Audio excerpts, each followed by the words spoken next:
Welcome to the news updates. My name is Deborah Ezeh and happy Independence Day to Nigeria. And starting off, it's a mixed feeling today. This is the 4th anniversary of Nigeria's attainment of independence.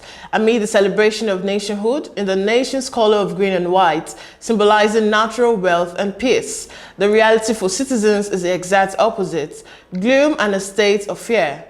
Acknowledging this reality, President Muhammadu Buhari, in his Independence Day broadcast today, said the past 18 months have been some of the most difficult periods in the history of Nigeria. Since the Civil War, I doubt whether we have seen a period of more heightened challenges than what we have witnessed in this period. Muhammadu Buhari has acknowledged Nigerians' despair over the current challenges. And more updates: Nigeria's President Muhammadu Buhari has said the suspension of the operations of Twitter in the country will only end if certain conditions are met.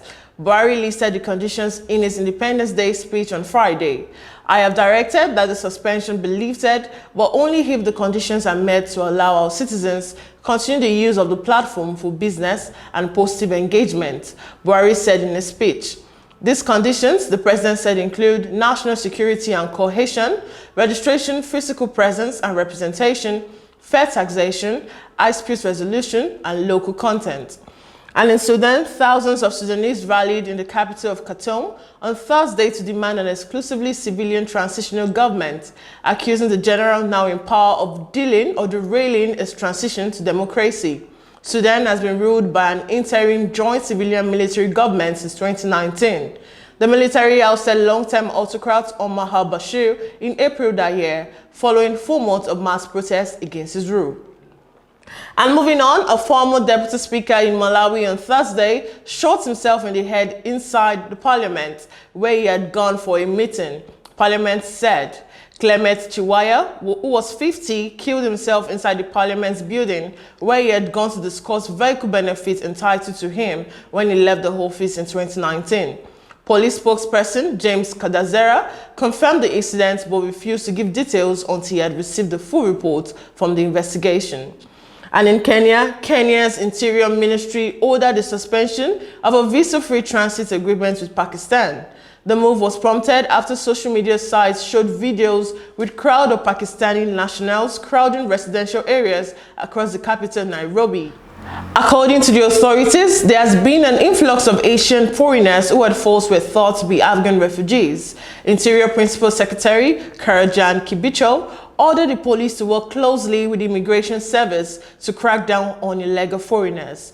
And in Ivory Coast, prosecutors in Ivory Coast said they had opened an investigation into a prominent minister who had been accused of rape by a young woman. The probe focuses on the Minister for Reconciliation, Kwadio Kunan Bertin, who also contested last year's presidential election. And also, U.S. President Joe Biden National Security Advisor held talks Wednesday with Egypt's president that focused on regional tensions and the ties between Washington and its Mid-East ally.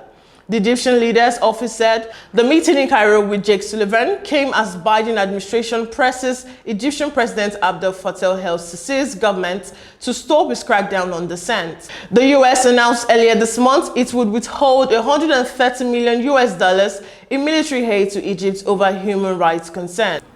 And on the foreign scene, the Premier of Australia's largest state economy, New South Wales, Gladys Berejiklian, has resigned on Friday after a corruption watchdog said it was investigating a case she was involved in conduct that constituted an infringement of implied or public to trust.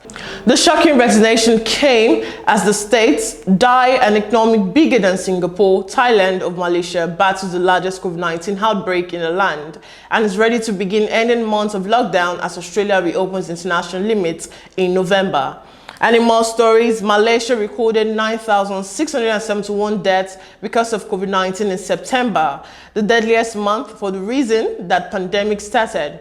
Authorities' information confirmed on Friday, although authorities have mentioned the rise was largely as a result of delayed inclusion of fatalities from earlier months.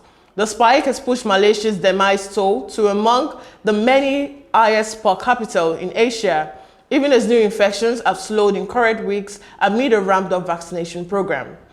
And on the sports scene, Southgate admits Jadon Sancho's form at Manchester United has not been good enough to deserve an England call-up, but included him in his most recent squad to show he retains belief in the forward. Sancho joined United from Borussia Dortmund in the summer, but has so far failed to carry over his fine form into the Premier League. And finally, Super Eagles midfielder Ogenakaro Etebo has been knocked out of next year's African Cup of Nations, built to hold in Cameroon. The midfielder curbed an injury while playing for his English club Watford and has been ruled out of the game for 6 months. And that's the news updates. You can catch us on Join Team and Pangram and also on our website to catch up with the news and programs. Once again, my name is Deborah. Have a lovely weekend.